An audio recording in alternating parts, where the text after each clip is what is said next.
Mas madaling napapatay ni Yuan ang mga halimaw na kung tawagin ay Sea Serpent dahil sa pag-a-activate ng special effects ng kanyang espada na Edge of Nightfall. Habang nakikipaglaban ay naalala ni Yuan ang istorya na kumakalat bilang isang alamat sa ika-20 palapag, na kung sino man daw ang makakuha sa Stone of the Sea ay siya ang magiging Diyos ng dagat.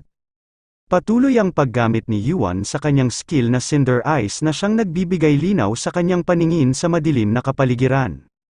Karamihan sa mga kinakalaban na halimaw ni Yuan ay nababalot na ngayon ng mainit na apoy mula sa kanyang skill na Holy Fire.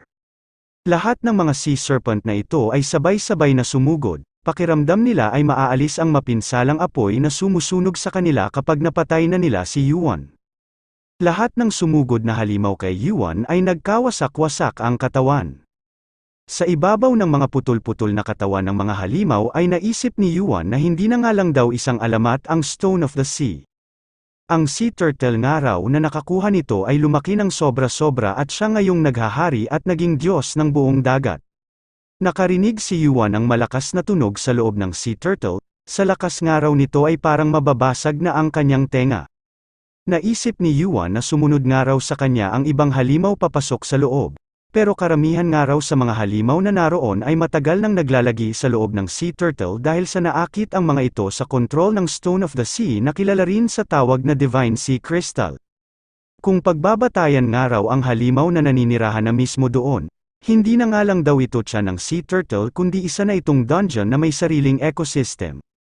Nagulat si Yuan nang maramdaman nito na may paparating sa kanya. Pagkalingon ni Yuan sa kanyang likuran ay nakita niya ang isang malakas na rumaragasang alon.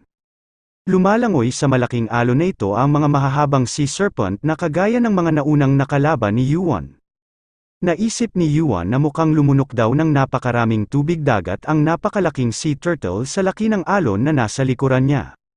Tumakbo si Yuan palayo sa malaking alon dahil mas magkakaroon daw ng advantage ang mga Sea Serpent kapag nilabanan niya ang mga ito sa loob ng tubig. Nag-activate si Yuan ng skill na Holy Fire at inilagay niya ito sa kanyang espada na Edge of Nightfall. At dahil nga puno pa rin ng kadiliman ang loob ng tiyan ng Sea Turtle, patuloy pa rin ang pag-a-activate ng mga special effects ng kanyang espada. Tumalon si Yuan ng mataas at umikot sa ere upang harapin ang mga halimaw na nakaharang sa kanyang dinaraanan. Sa lakas ng entrada ni Yuan mula sa ginawa niyang pagtalon ay napakadali niyang napatay ng magkasabay ang dalawang sea monster na pasugod sa kanya. Ginamit ni Yuan na tungtungan ang mga ulo ng mga halimaw at pinaslang niya ng mabilis ang mga Sea Serpent na hindi nakatuon ang atensyon sa kanya. Napuno ng galit ang mga halimaw na tinungtungan ni Yuan at mas naging agresibo ang mga ito na nagsiatake papalapit kay Yuan. Sa gitna ng mga pasugod sa kanyang halimaw ay naisip ni Yuan na hindi man daw kasing level ng True Stealth ni Hades ang meron siya, pero maaari pa rin naman daw siyang makapagtago ng ilang saglit gamit ang stealth skill ng Kaini. Nagbanggaan ang mga ulo ng mga malalaking sea monster sa sobrang pagnanais ng mga ito na mapatay si Yuan. Noong mapagtanto ng mga halimaw na wala silang tinamaan ay agad ang mga itong nagmasid sa kanilang kapaligiran. Matagumpay na sana ang pagtatago ni Yuan pero ginamit ng isang halimaw ang kanyang matalas na pang-amoy upang mahanap kung saan siya nakapwesto. Mabilis na sumugod ang malaking Sea Serpent at ibinuka nito ang kanyang bunganga na may malalaking pangil. Nasangga ni Yuan gamit ang kanyang espada ang ginawang pag-atake ng Sea Serpent. Habang nawawala ang kanyang invisibility ay sinabi ni Yuan na sanay na nga raw ang Sea Serpent na ito sa mga masasangsang na amoy, pero napakasensitibo naman daw nito sa mga foreign smells. Tingin nga raw yata sa kanya ng halimaw ay isa siyang virus. Nung makakuha ng distansya si Yuan ay agad niyang inatake ng isang beses ang malaking Sea Serpent. Sa lakas ng atake na pinakawalan ni Yuan ay nagkahiwa-hiwalay ang katawan ng namatay na halimaw. At dahil hindi lang mga ordinaryong halimaw ang Sea Serpent na pinapatay ni Yuan, umangat ng ilang beses ng 0.001% ang completion rate ng kanyang Heaven Slaying Star. Sa dami ng natanggap na notification ni Yuan na pag-angat ng kanyang skill ay napatingin ito sa completion rate nito. Akala nga raw niya ay makukumpleto na niya ito habang nasa gitna siya ng pagsubok, pero mukhang mahihirapan daw siya na magawa ito sa unti nang nadadagdag sa completion rate ng kanyang skill. Kung ganoon rin naman daw pala, Hindi na niya raw siguro kailangang mag-aksaya pa ng oras sa pakikipaglaban sa mga hindi ganoon kalalakas na halimaw. Napaisip din si Yuan kung saan daw kaya makikita ang Divine Sea Crystal. Sigurado nga raw siya na naroon lang ito sa isang random corner ng tiyan ng sea turtle. Malamang nga raw ay naroon ito sa pinakaimportanteng lugar sa katawan ng halimaw. Ang tinutukoy ni Yuan ay ang mana heart na siyang pinaka-core na nagpapagalaw sa mga naglalakihang nilalang na gaya ng sea turtle. Sigurado nga raw siya na doon niya ito makikita. Sa nararamdaman niya nga raw na paglakas ng vibration ng kaini, mukhang tinuturo nga raw nito ang tamang direksyon. Pero kung maging mana heart o divine sea crystal man daw ang matagpuan niya, sigurado raw siya na may inilagay ang napakalaking sea turtle na isang mahigpit na pangdepensa upang protektahan ito. Hindi niya nga raw alam kung gaano karaming halimaw pa ang makakaharap niya, kaya kailangan niya raw subukan na makarating doon ng kaunti lang ang natatanggap niyang pinsala. Nung mag-uumpisa na ulit lumakad si Yuan ay may bigla itong naisip. Ginagamit nga raw niya ang kanyang Cinder Eyes dahil sa dilim ng kanyang paligid. Pero kung gagamitin niya nga raw ang skill na ito para sa kanyang paningin, bababa nga raw ang battle prediction rate ng kanyang Cinder Eyes. Kailangan na raw muna niyang sukuan na makakita ng maliwanag at mas palakasin ang isa pa niyang sensory skill. Nag-activate si Yuan ng skill na Holy Fire upang magsilbing liwanag sa kanyang madilim na kapaligiran. At pinalitan niya ang ginagamit niyang Cinder Eyes ng kanyang skill na Sensory Field. Naaninag ni Yuan ang anino ng mga nagtatagong sea serpent sa dilim. Inihagis niya sa mga sea serpent na ito ang nasa kamay niyang Holy Fire, nagulat at nagtaka ang mga halimaw sa skill na paparating sa kanila. Nung matamaan na ng Holy Fire ang mga halimaw ay napahiyaw ang mga ito sa pagkasunog ng kanilang katawan. Napangiti si Yuan sa ginawa niyang ito at nasabi na parang isang pugad nga raw ng mga ipis ang nakita niya. Sinaksak ni Yuan sa dibdib ang isang sea serpent na umatake sa kanya. At hinila niya ang katawan ng malaking halimaw na ito upang ibato sa iba pang sea serpent na kinakalaban niya. Pagkahagis ni Yuan sa katawan ng halimaw sa direksyon ng iba pang sea serpent ay isinabay na niya rin ang paghati sa malaking katawan nito. Naisip ni Yuan na sanang araw ay matigil na ang paglabas ng mga halimaw na ito. Mas marami pang araw ang mga halimaw na nakaharap niya sa loob ng tiyan ng sea turtle kaysa sa mga halimaw na nakalaban niya simula nung umakyat siya ng tower.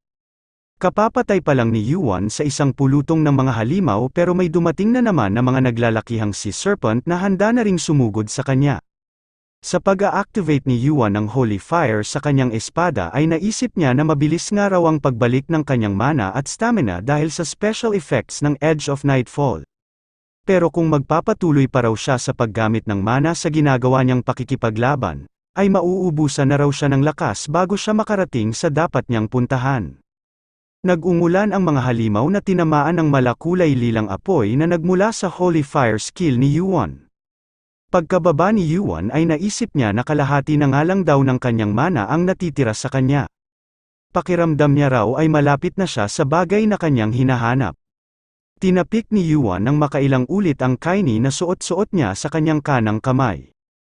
Tinanong niya ito kung tama ba raw siya at sinabihan niya ito na imulat raw nito ang kanyang mata. Napapaisip din si Yuan kung ilang oras pa raw kaya ang itatagal niya sa kanyang pakikipaglaban. Mahigit 1 oras na nga raw ang lumipas simula nung pumasok siya sa loob ng napakalaking sea turtle at nakipaglaban. Hindi na nag-aksaya ng oras si Yuan at tumakbo na sa ginagawa niyang paghahanap. Sana nga raw ay makita na niya ito bago pa niya maubos ang lahat ng natitira niyang mana. Patuloy pa rin ang pagsulpot ng mga halimaw sa dinaraanan ni Yuan. Hindi man siya natatamaan ng mga ito pero unti-unti namang nababawasan ang kanyang natitirang lakas at mana. Sa pag-abante ni Yuan sa kanyang paghahanap ay inihanda na niya ang kanyang espada.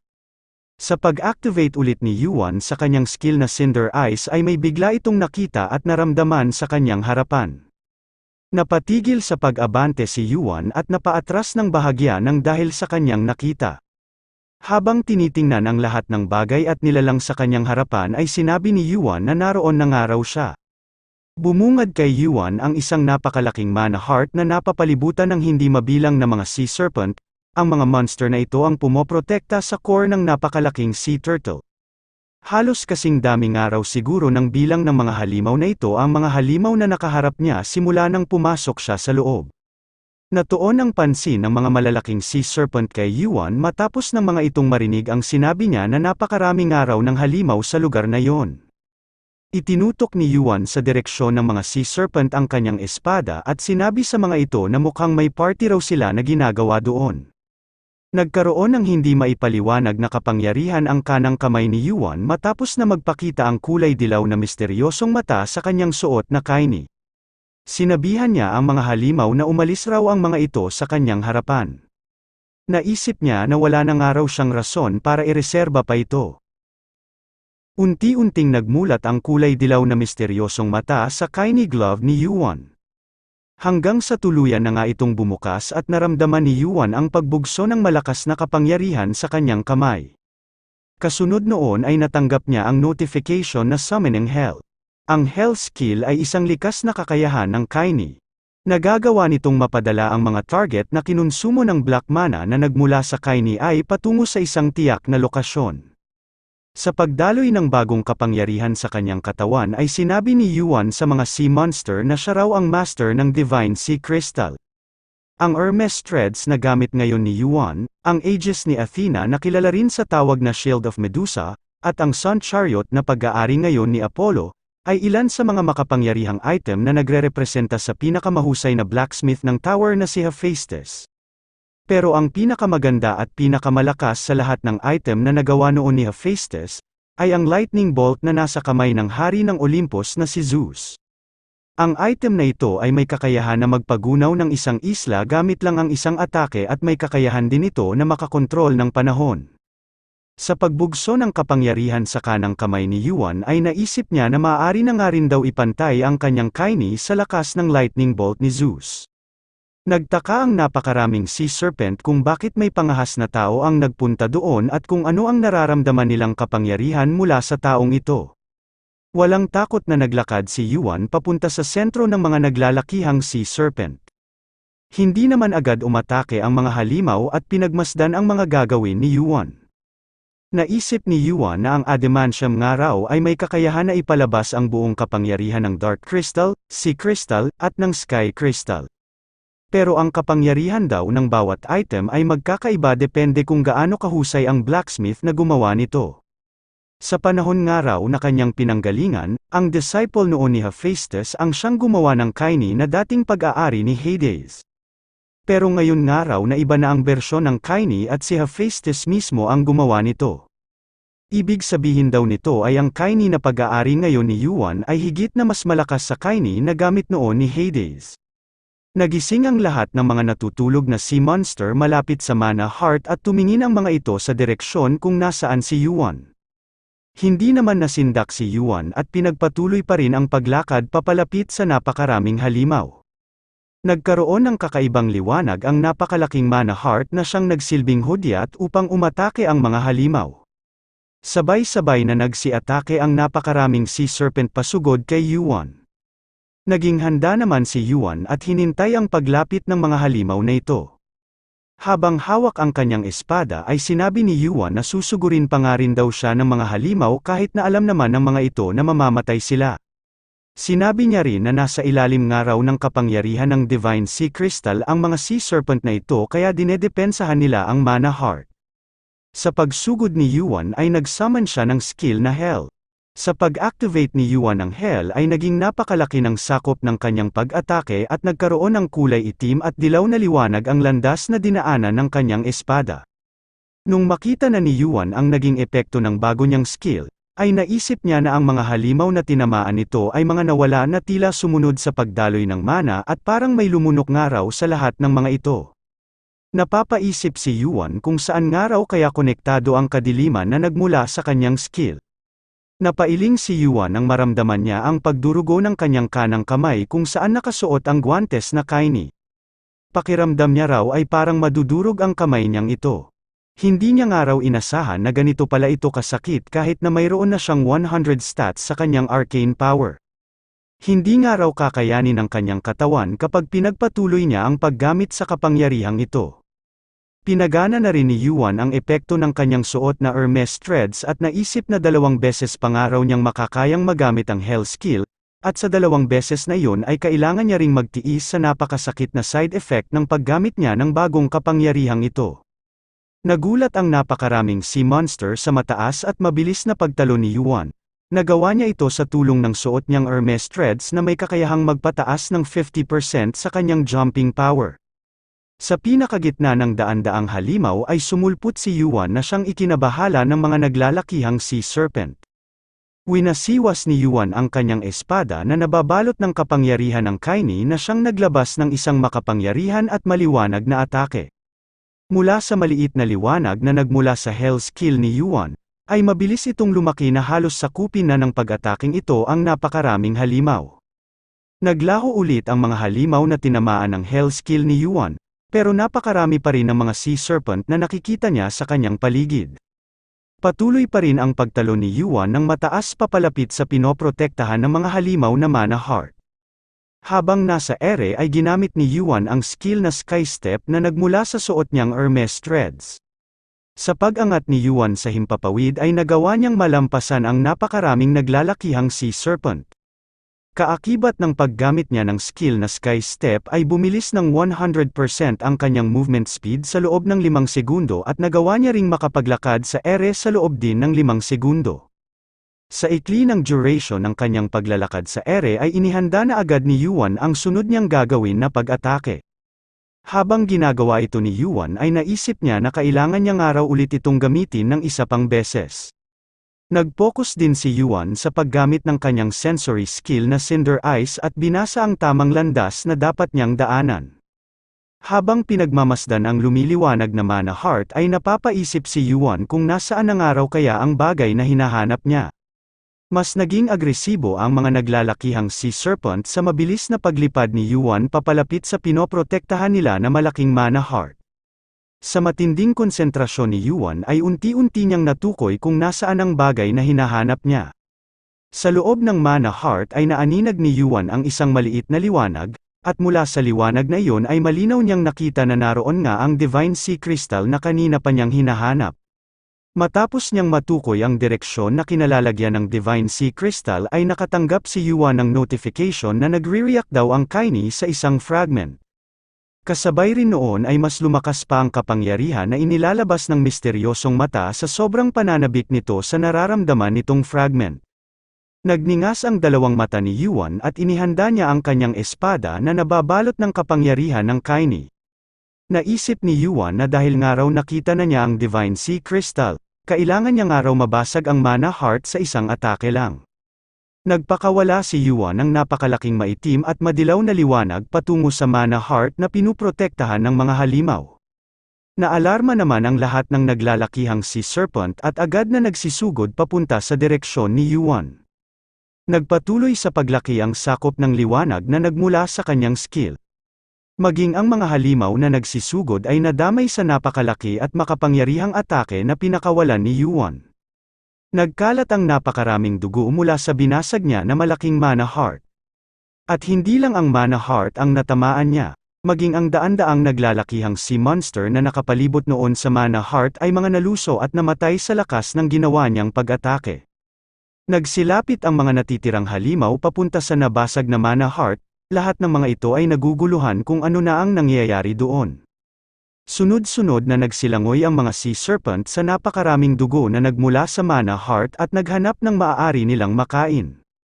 Napatigil ang isang sea serpent nang mapansin nito na mayroong gumagalaw sa kanyang harapan.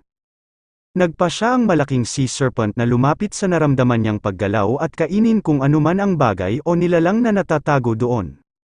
Nagulantang ang patay gutom na malaking sea serpent nang may biglang umatake sa kanya. Sa lakas ng pag-atake ay nahati sa gitna ang katawan ng halimaw.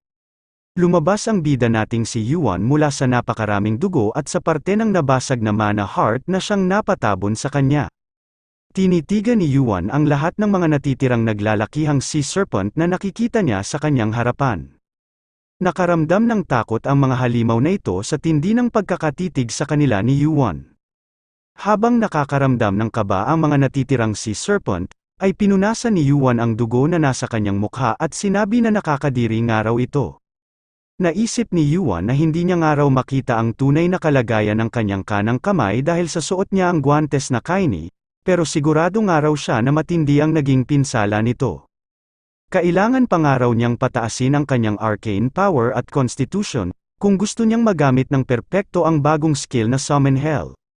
Habang naglalakad ay naisip ni Yuan na sa hinaharap nga raw ay magpo-focus siya sa pagpapataas ng level upang mapunuan ang mga kailangan niyang stats.